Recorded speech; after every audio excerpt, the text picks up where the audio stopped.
Welcome back to KableSkool. Today I want to talk to you about Techno livesets, about improvised versus pre-planned livesets.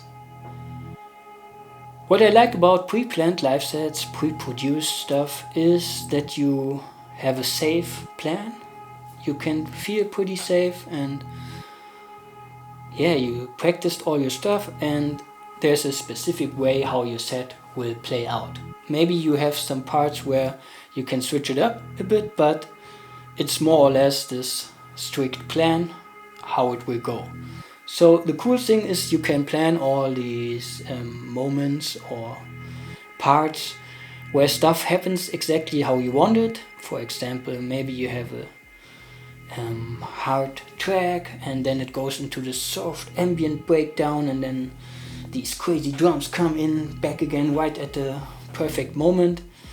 And that's a cool thing because you know before, okay, I know these moments, I tried it before, I practiced it, I heard it, maybe you showed it to some friends, and then it will kind of work out like that if there are no problems, which there will be sometimes. That's always how live shows are. Sometimes shit goes wrong. But yeah, it will more or less work out like you planned it. And that's cool because you can plan all these great moments and you know it before and you maybe have the feeling it will really smash and bang and you have some killer tracks that you want to present. The thing is that you can't do everything live. Most of the tracks will probably play from your machine, hi-hats, claps or whatever, and maybe you will tweak the bass or some synth riff, cutoff frequency or whatever, play with effects live. But most of the stuff will play as you pre-produced it, which is okay, but you don't do that much. And what I think about when I hear this method, or when I tried it, and what I thought about it after I did it, was, does it really matter if I tweak these two sounds live? Or would it be the same for the audience if I would just play my tracks like a DJ, one after another, maybe mix them into each other? Would it make a difference? No.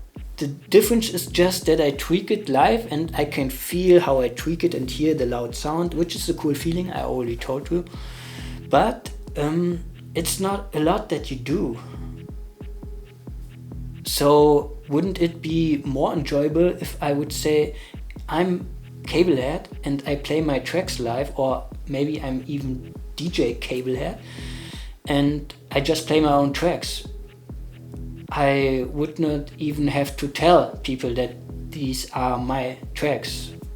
Maybe I would, but I don't have to.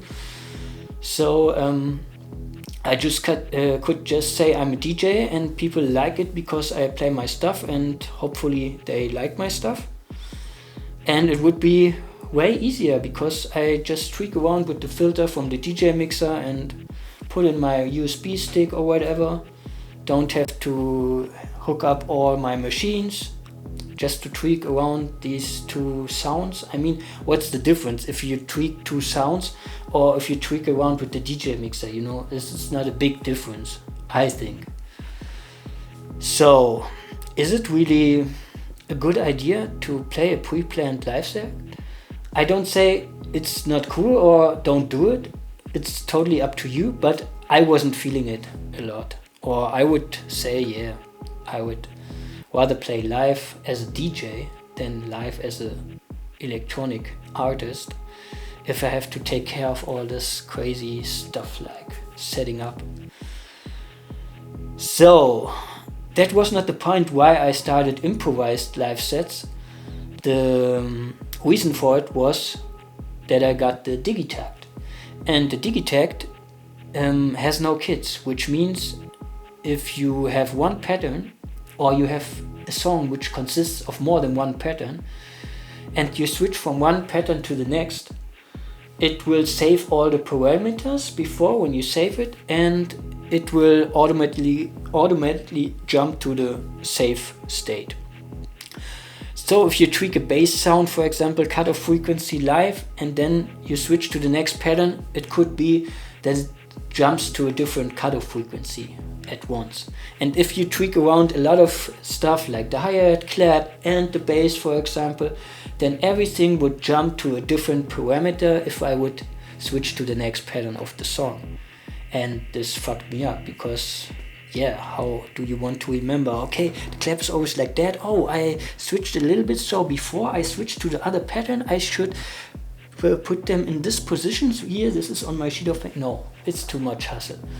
So I started to make a track in one pattern and then make the next track for the next pattern, so I could switch from one track to the next. But then I would not have any transitions. So I added a looper to my setup, so I could loop a little bit of my track 1 and then have the loop running, switch to pattern 2, have the volume down from the Digitakt, and then mix the pattern 2 with my second track in a little bit like a DJ, and the looper would run with the loop from the old pattern, and that's how I tried to make my live sets. But after a while I was learning how to jam in one pattern or stay in one pattern and play whole live sets which is one pattern, which isn't that easy and isn't the best way I could think of, but I just did it because it was fun and I learned a lot of it. I learned a lot of stuff while doing that. Yeah, because it's limiting. If you have one bass track, for example, with me it's always track 2 is bass, and I slowly fade out the bass. Then I have to come up with the next bass line on the same track. I could use another track, but it doesn't matter too much which track it is. I can't listen to the other track that I program because you don't have a, I already told you don't have a track which you can hear on headphones, which only goes out to the headphones output. So yeah, when I bring it in, the new track, everybody can hear it and I hear it too for the first time. So this is really dangerous, and that's the con or the problematic part about improvised live sets, that you sometimes fuck up and that you sometimes don't know what you're doing and you have to let go of control. You don't know what happens, you just know that you practiced a lot and you hopefully come up with a lot of good stuff and that you hopefully don't do too many mistakes. This is very dangerous and scary. And the pre-planned live sets are very safe, secure, and yeah, you decide what you want to do, and if you can decide, because you just can decide if you tried both of them and think you can do it. You can do both styles. If you can only play pre-planned sets, then yeah, you don't have to ask yourself. But I would advise, you don't have to do it, but if you want, then maybe try to play an improvised live set, at least at home, you know. You don't have to go out on stage and do that, but try it, because I think you will learn some stuff, even if you play pre-produced live sets. Then after it, you might learn something from the improvising that you can work into your pre-produced stuff. Yeah, improvising is really great, especially with techno music and these devices. They're always in sync, so you don't have to worry too much. They are somehow, the notes are somehow stepped or quantized, so you can't fuck up that much. Of course you can do stupid shit and you can play stuff that doesn't sound right, and sometimes you are really lucky. You tweak around this one bass riff and you don't hear it, and then you bring it in a little bit and then what? I just did that without hearing it? That's great. Wow, I was lucky. But sometimes you bring the stuff in and it's like, oh shit, that doesn't sound good. Fade it out again a little bit and tweak it around, or let it fade in and then tweak around. It's not a problem if you come up with something cool in a few moments. But yeah, it's a really scary thing. The first gigs that we played, I was really scared. Because so much can happen and so much can or will happen. Yeah. The good thing was that we played together as a group of 3 people. So if you fuck up, somebody else might play something cool, so he will rescue the situation. And yeah, we practiced a lot before, so we knew, okay, now we are at a point where we can hit the stage. So a pre-planned live set needs to be practiced too, but improvised live set needs to be practiced a lot. Yeah, you have to jam a lot and get used to each other or used to your stuff that you do by yourself. But if you master it, then it's really a nice feeling, because you can take your Digitakt or whatever you use, go out and play something. And the really cool thing is that you hear the stuff that you're playing the first time when you play it. So it's always new to you. It might be the same bass sound or a similar riff than the live show before, but it's always different. And if you play pre-produced stuff, I like it or I love it too, because I know, yeah, this track is a killer, I know it. People always also already reacted to it, so I know this one will rock. And it's a good feeling if this part comes on and really rocks and you know it before and you see the people, yeah, I knew it. That's a cool feeling. But it's an even better feeling for me to play something which I never heard before. These 4 or 5 tracks that I put together, and maybe with my friends it's 10 tracks, and we make this new kind of song track that really bangs and it's really crazy, and everybody seems to enjoy it, and we enjoy it too, and we heard it for the first time. And what I have to add, when you're mixing your track and you hear it for the first time, it's totally different, because you hear the clap and you think like, okay, I'm gonna try to hit the reverb. Yeah, nice, wow, that really feels cool. And then you have this bass line that you never heard before like that, and tweak around, and yeah, it's so fresh. And if you tweak around with your pre-produced tracks, it's totally different. I mean, you probably know it if you try to record a track or a song and you had to do more than 1 take, because you fucked up the first take and then you played maybe 10 takes and then it was okay. But after a while, sometimes you notice the first take was somehow the best feeling wise, because yeah, you heard it the first time and you weren't more into it, because yeah, it was just the first time that you heard it like that.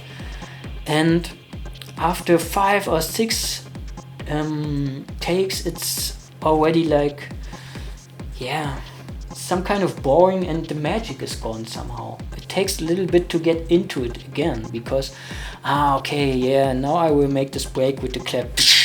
Yeah, sounds great, but I heard it before 6 times. But when you play it live for the first time, it's always fresh to your ears, and that's a special thing, because yeah, the audience and you hear it for the first time at the same moment, and that's a really special thing. Yeah, and that's why I advise you to try it. Give it a try. Improvised techno live sets. It's really not that easy. You have to train a lot, and even some professional techno people who play live for a long time, sometimes you see them and they play live with other people. There are not that many, but sometimes 3 or 4 play together. And if you hear it, you think, yeah, you should have practiced more, I think, because it's not so easy. But yeah, if you master it, then it's really special. So that's about everything I can say about that.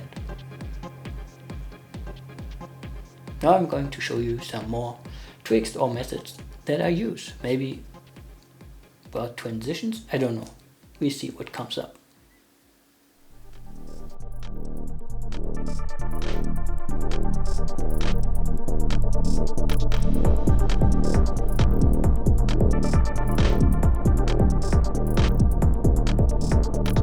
So today I will show you how I transition from one track to the next.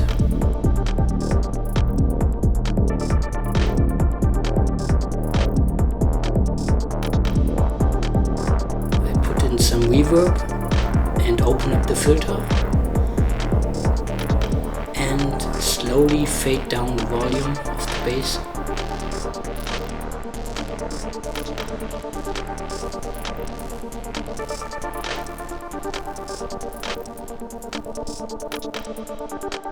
So now the bass is gone, and now I have to program a new one. New bass sound, few steps, 8 step lengths, 8 step sequence. Randomly tweak the note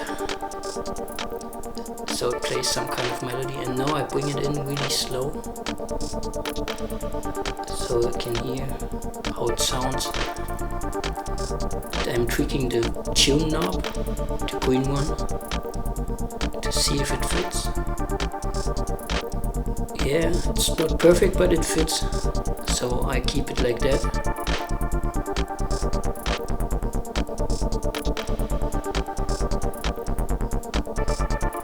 Now bring in the bass drum again.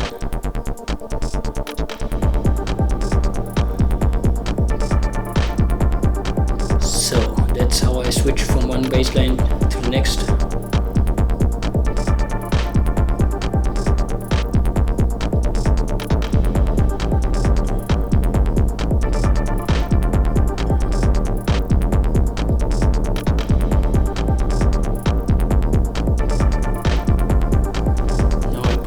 Out the hi-hats,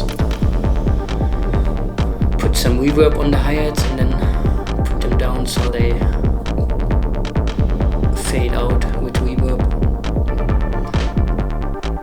Now I already put in some offbeat hi-hats.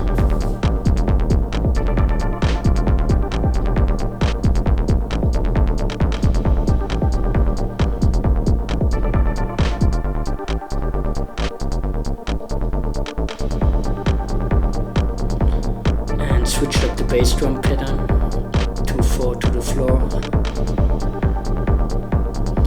bringing out the clap and using a new sound, adding some steps, see how that sounds.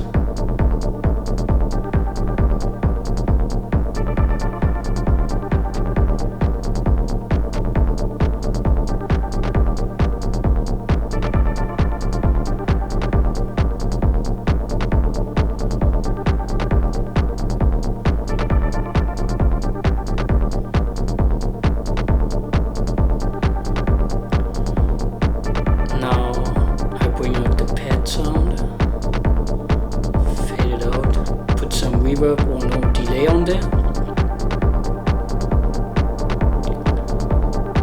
This was a bit much. Live you would have to do it a bit more carefully. I mean, you don't have to, but it sounds a little bit more smooth if you do it more careful. Actually, if you're doing this live, you just have to be a little bit careful and don't move too fast, because as I said before, most of the time people can listen to these loops longer than you think on stage. So now I fade it out and let the delays run, or trails, let the trails swell,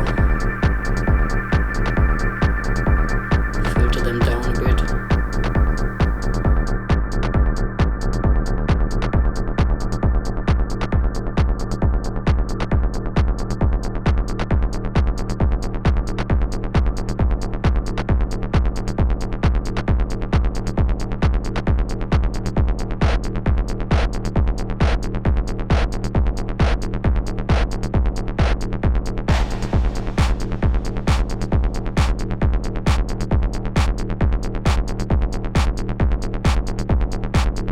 Now I'm programming a new synth line or some kind of worth bring it in and see how it sounds. Randomly tweaking the note parameter.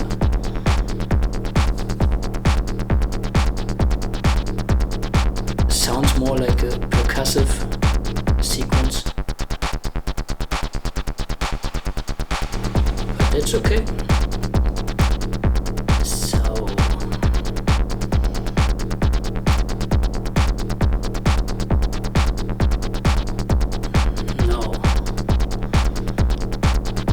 Have some kind of synth line.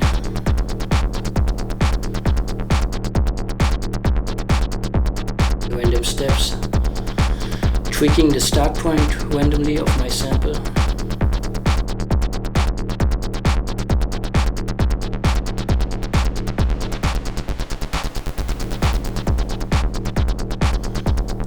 Now slowly bring in the synth.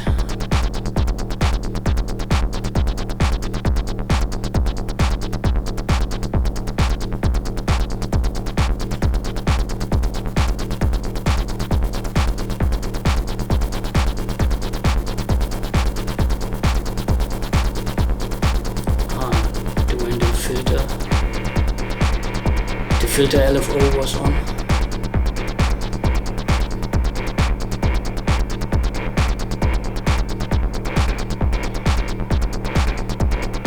Now I move the whole sequence a step back.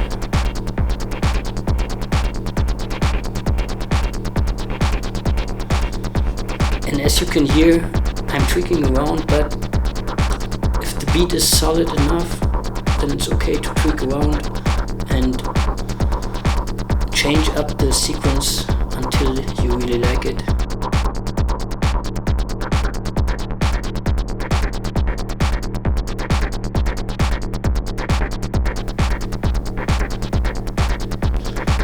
Now I'll put in another note and another one. I copied that one.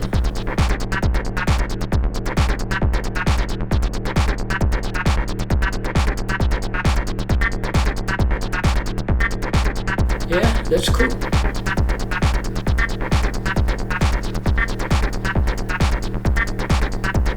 Put in some delay.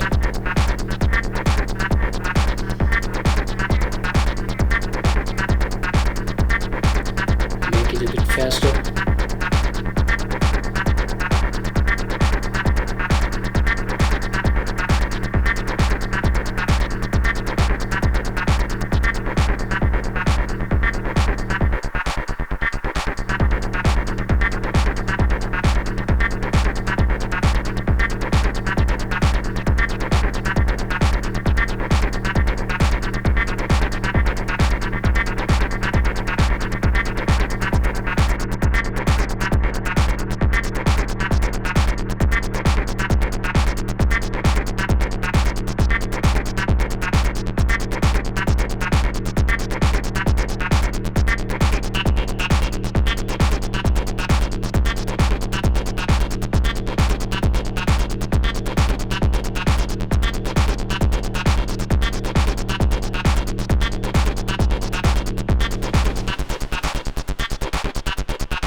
Switching up the bass drum or the bass drum pattern.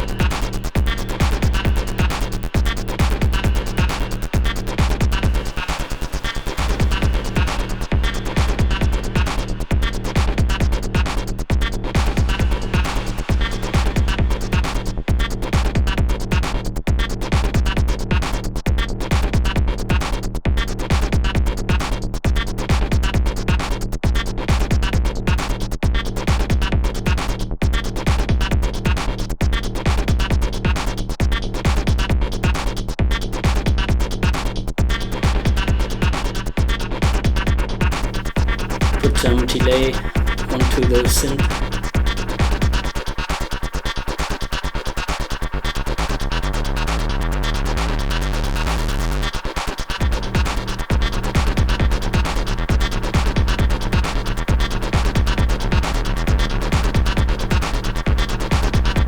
And here I'm already mixing a bit too fast because I want to show you some stuff. But live, you could do less and move more slowly. If you have some elements which are moving around, like for example with the LFO or something, so that the sound switches around a little bit, then you can leave a loop playing for some time. Now I'm bringing in another synth, different sequence.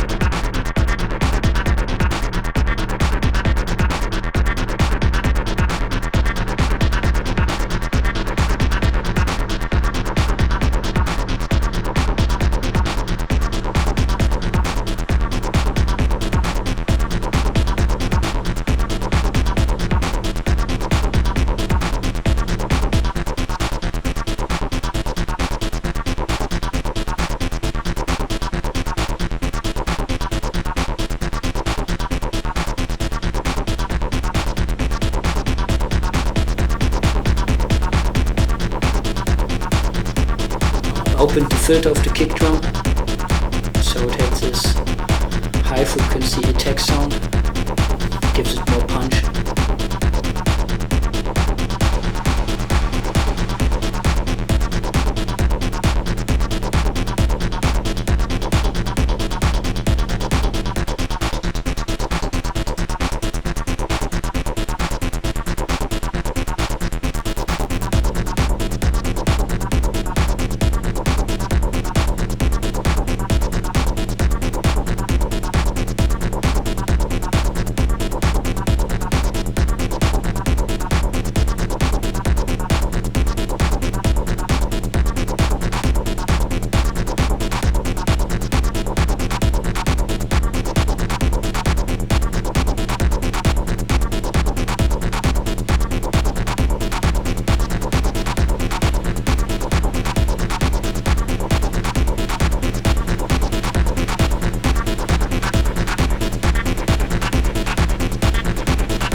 You can do a lot with effects, especially if you're using a controller.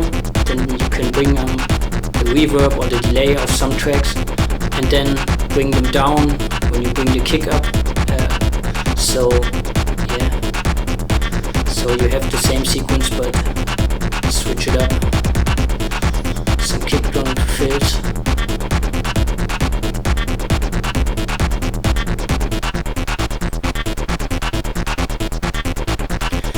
I want to go a bit faster.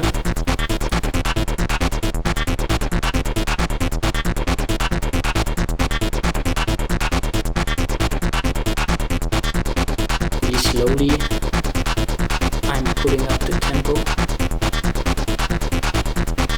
So now we're going faster. And now I bring the kick back in. So we went from 134 to 137.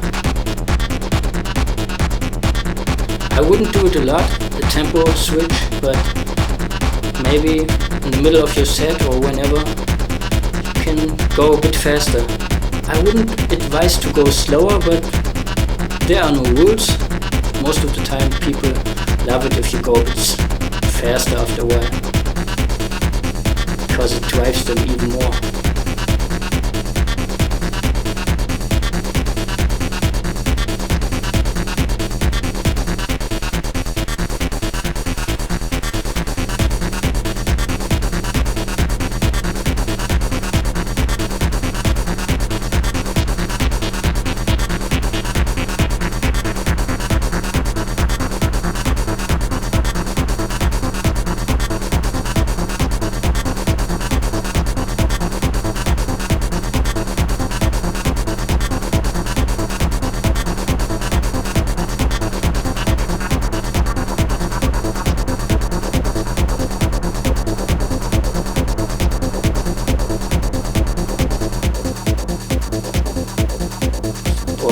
bass.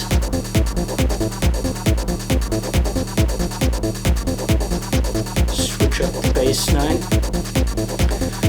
Simple offbeat style.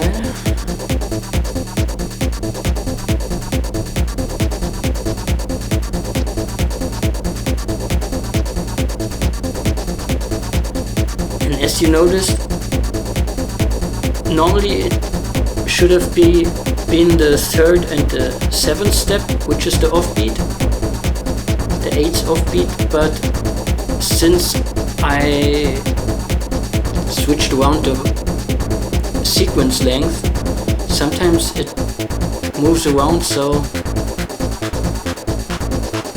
your whole steps can be shifted.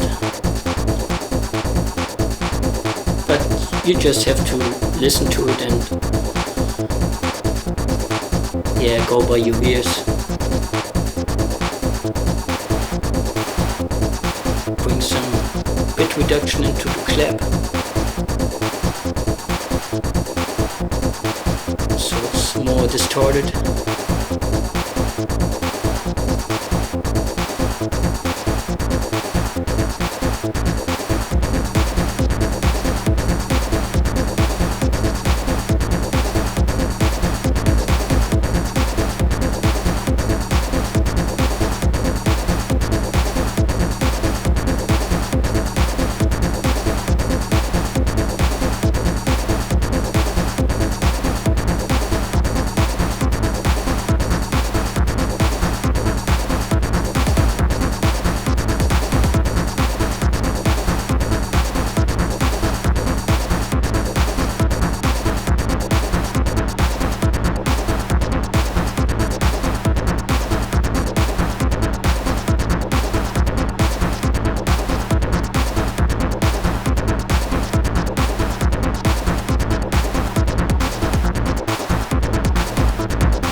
Excellently pitched up or pitched down this one synth sequence, so now I have to pitch up the bass too, so it fits a bit better. This is a problem, but we can fix it.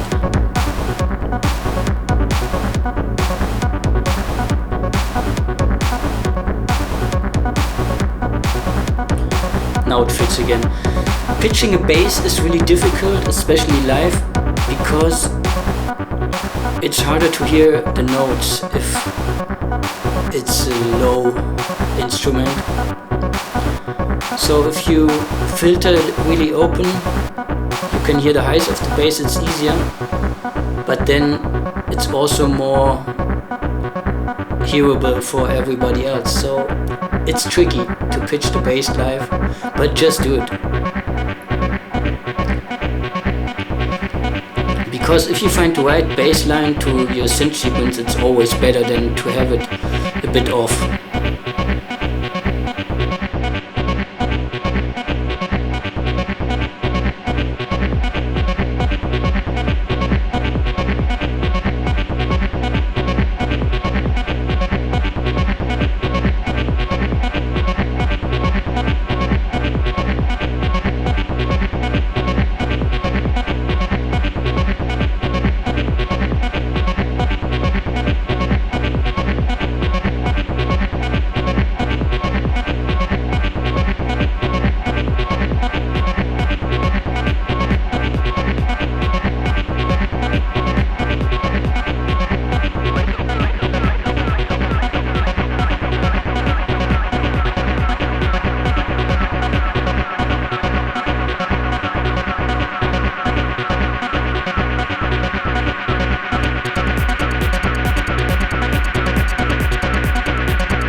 came out of nowhere. Fuck you, Claire. That is the bug sometimes when you bring down a fader, then some other element comes up. It doesn't happen often, but sometimes.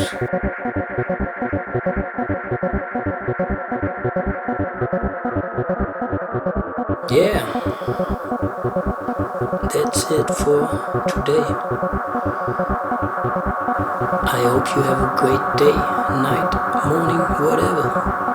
Peace, you beautiful people.